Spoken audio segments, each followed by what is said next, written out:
Hi everyone, welcome to the session. So let's create a simple calculator. I have created a folder by name simple calculator and I have created three files HTML, JavaScript and CSS. Alright, so let's just get started with HTML first. So here I'll type in exclamation and then hit enter to get the boilerplate code. And here I'll just give it a name as simple calculator. And then here let's just first create a div. Okay, and here I'm going to create a div by the class name as calculator. Inside this div, let's create an input box first. I'll give the type as text itself, and then let's give it a class so that we'll be using it later on for the styling. All right, so I'm going to give the class name as display, and I'll also give the ID as display. And we are going to make it disabled, right? Because user is not going to type in the display box. All right, so here, and if I save this, so you can see the input box now. All right, now let's just go ahead and start creating the keys. So first of all, let's just create another div for buttons, and inside this div I'll start creating the button. So let's say button tag first, and here let's just create a button for 7, and then inside the button let me just create one and then we'll just copy and then make changes. All right, here on click I want to call a function which I would be writing later on in my JavaScript file, append values, and inside this whatever is the button, right? So whatever user clicks, right, and that is the value that we want to transfer to JavaScript. So I'll be sending the same key to the JavaScript, okay, this value. So we have the key. Now let's copy this and then create other keys. Let's give the division here, and then here we'll have the division, and here we are going to add another class because we want to style it differently later on. Okay, so operator, and then we have this button now. Now let's create another set of keys. Okay, so I'll copy this and paste it here. So for 4 5 6, so 4 6, and then we'll give multiplication. And then let's create another set of buttons. So this one would be for 1 2 3 and minus symbol. And all of these functions, right, we would have to write the logic in JavaScript. Okay, so here we have to give the minus symbol, and here as well. All right, so this looks good. Now we also have to create few more buttons. So let me take this again and paste it here. So we also have to give the value for 0, and then we'll give it for decimal. And then we also have to give for one for clearing the screen, right? So we'll give C, and here we are going to call a different function. So I'll call it as clear display. We don't have to pass anything here. And we'll give a different class to it because we would want this button also to be styled differently. So class operator, or we can say clear because we have already given operator, right, to other button. And here we have to give the addition symbol as well. So plus, and then finally we'll create one more button for equals to sign. So I'll just copy this, I'll paste it here, and let's give it as equals to. And on click of equals to, we are going to call another function called calculate. Okay, so based on whatever expression user decides, right, if they are clicking on plus, minus, division, multiplication, so based on that we are going to write another function calculate, okay, which is going to evaluate the expression. And here in the class, let's give it a different name, equals. So let's just do one thing now. Let's just style these keys a little bit and then we can proceed to the JavaScript file. Okay, so here all I've done is I've created a div, like as in the main container, and inside that I've created an input box and then I've placed all the keys, and on click of all the keys, right, I'm calling different functions. So for example, if somebody clicks on all these number keys, right, so I'm calling this function append values, and of course, right, whatever value is button is clicked, I'm taking that value to the JavaScript file and I will pass this value to this function, and then we'll decide what to do in the JavaScript file. Okay,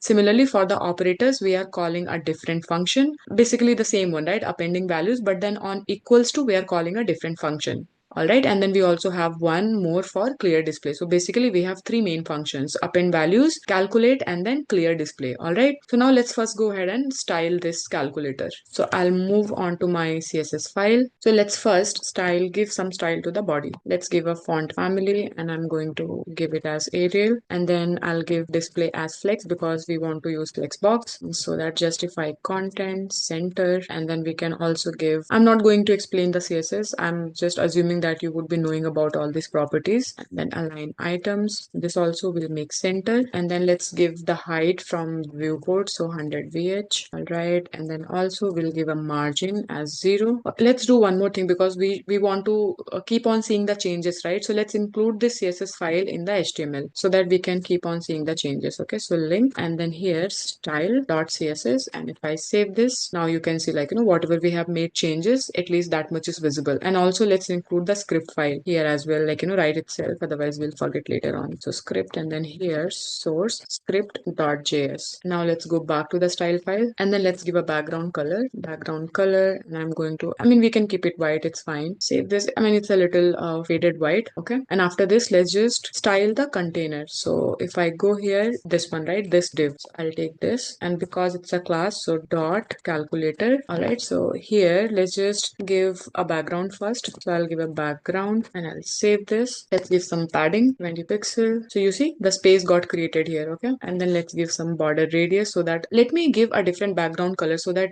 so that the changes are, like, more visible. We can change this color, like, back to white later on, but for now let's just keep some other color so that you should be able to see the styling. Okay, now now it's better, right? So here let's give border radius, and I'm going to give it as 10 pixels to smooth the corners. Okay, so see, the corners are a bit, like, smoother now. We'll also give a box shadow, and here we'll take the, from all the sides we are going to give the values. So 0, 4 pixel, 10 pixel, and then I'm going to give the colors as offset, as in 000, and for the opacity is at 0.1, and then save it. Okay, and then let's also give it a width. So width is going to be 300 pixel. Okay, now this looks much better. Now let's start picking off, like, all the elements one by one, and we'll start styling. So for example, this input box. Okay, let's just go to the HTML and see the class for the input box. It is display. So I'll take this. So here, first of all, let's give the width as 100%. Okay, so see, now this got increased, right, to the full box. And then let's give it a height of 50 pixel. Okay, and then we'll give a background. I have the code here, you can choose whatever color you want. All right, let's give the border as none. I don't want to see the border, so see, the border is gone now. And then we'll give border radius. We are going to make the corners a bit smooth. Okay, so border radius, we'll give it as 5 pixel, so looks better now.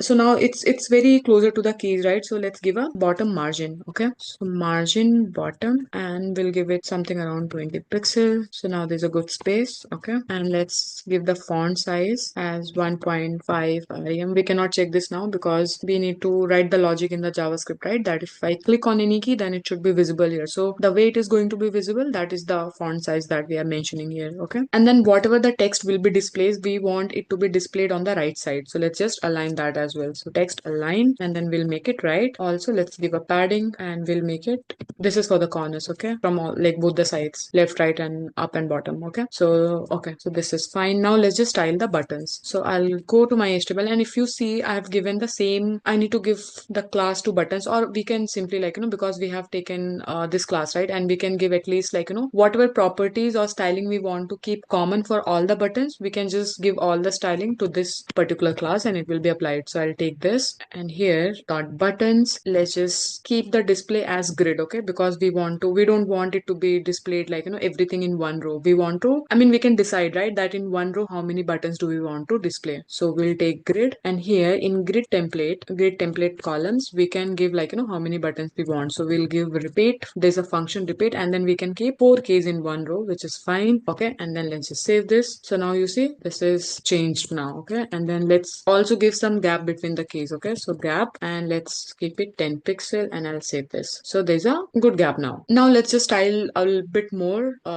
like, as in the buttons itself, right? So for that, we will use the button tag. Okay, so here this time I'm going to use the button tag styling, and here let's give height, same height to all the buttons. I'm going to give it as 50 pixel, and then we'll give the font size as 1.2 rem. So this is fine. Let's also make the border as none. I don't want to see the borders, so the borders are gone. And then we'll make the corners a bit smooth. Okay, so here I'm going to give the border radius as 5 pixel. Okay, so see, the corners are smooth. And if you want to make the buttons round, right, so I think you can make it 50% or something like that. So if I make it 50%, see, the buttons are rounded a bit, right? But I don't want to do that right now. So border radius, and then let's also give cursor as pointer. So here so I haven't saved it yet, right? So now if I take the cursor here, it's not changing the pointer, right? If I save this, now now you see it's changing into finger pointer thing. And also when we hover over the buttons, we want to change the colors a bit, so we can add a transition. So here we'll give the background transition 0.3 seconds. Okay, what's wrong with this? I think it's fine. I mean, it will be like we need to add the hover property first. Okay, so on button, let's just add something like there's another property as hover, so we have to add a colon and then hover, and we'll change the color on hover. Okay, so background, I'm giving this. Okay, so if I hover now, see the colors are changing, right? The background color on hover, it's changing the color. So similarly, what we can do is, I think this is fine for now. We can change the background, we can, it's okay. Let's just leave it here, and then let's style the operator keys. Okay, and also for equals to, if you see, this is like a single key here, so we can style it to cover all the 4 keys, right? So we can basically expand this. Okay, we will do that later, but let's first style the operator keys. So for that, we have given a class as operator to all the operator keys, right? So we are going to use that. So dot operator, and here we'll give the background as FFA, and I mean, I have written down the codes. So see, the operator keys have changed now. Okay, and also let's change the text color. Like I'll make it white. Okay, so color white. Okay, so see, the color of the text got changed, right? So to white. For operator hover, we'll keep a different color. So background. So we are just changing, making it a bit darker in the orange shade itself. Now let's style this as well. Equals button. So what is the class for equals? It is this. So we'll copy this, and here dot equals, I'll give the background, and let's change the text color to white, and let's also give hover to this as well. Equals hover background and one key, and that's it. Okay, so if I hover on this, the color of this button is also changing now. Now let's also style these 2 buttons. This one, right, the clear button, and the class for this button in the HTML file is clear. Okay, so dot clear, we'll give a background. It looks better now. Let's change the text color to white, and also we'll give a hover to this as well. So hover 0391, that's it. Okay, so now if I hover on this, the color of this button is also changing. Now let's do one more thing. Let's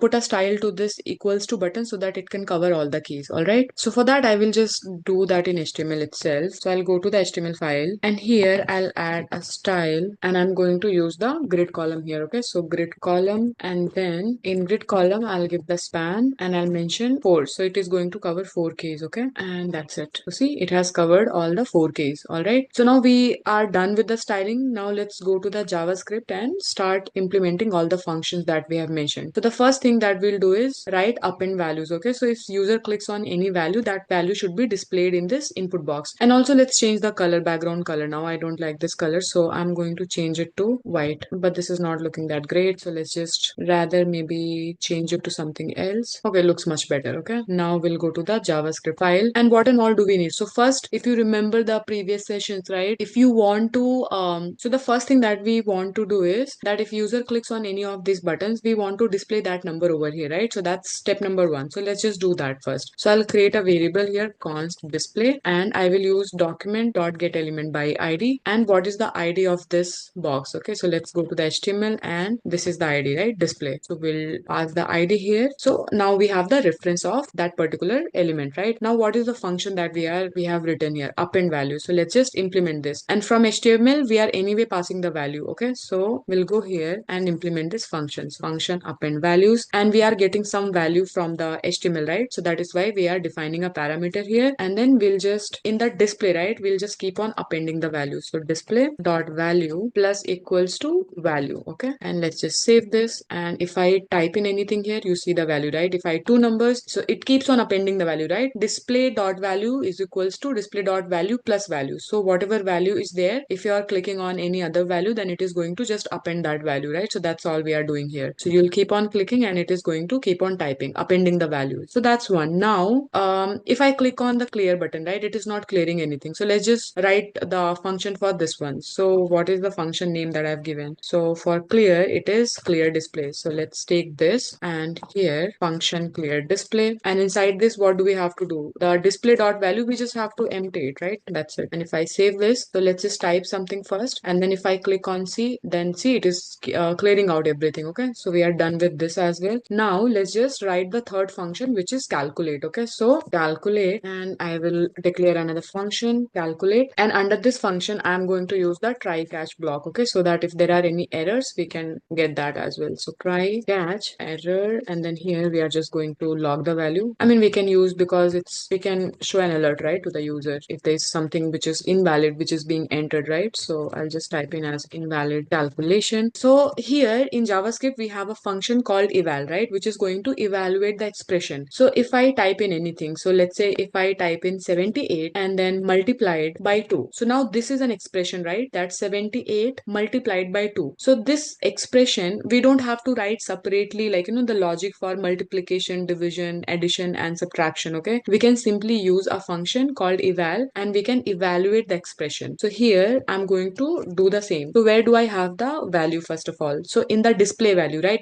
I have to take the expression from the display value. So display value, display dot value, basically whatever eval function is going to return, I have to display the result here itself, right? So display dot value, what do I want to display here? I'll use the function eval, and under this I have to pass display dot value. Okay, this is how we are receiving, right? Because this display dot value, when you keep on typing the values and everything, like, whatever you are keeping here, it is going to keep on appending everything and it will keep it here. All right, so here this eval function is just going to take the expression and it is going to evaluate it. Okay, so now if I save it, I click on this, so let's say 8 divide by 2, and if I click on equals to, it's 4. See, it's working now. I can clear it. If I do 6 minus 2 and equals to, it is 4. Okay, so it's a very basic calculator, but see, it's working perfectly fine with whatever we have included here, right? So if you're just a beginner, I think it's a good one to get started with. I'll provide the source code in the description link. So that's all in this project, and I'll see you in the next one.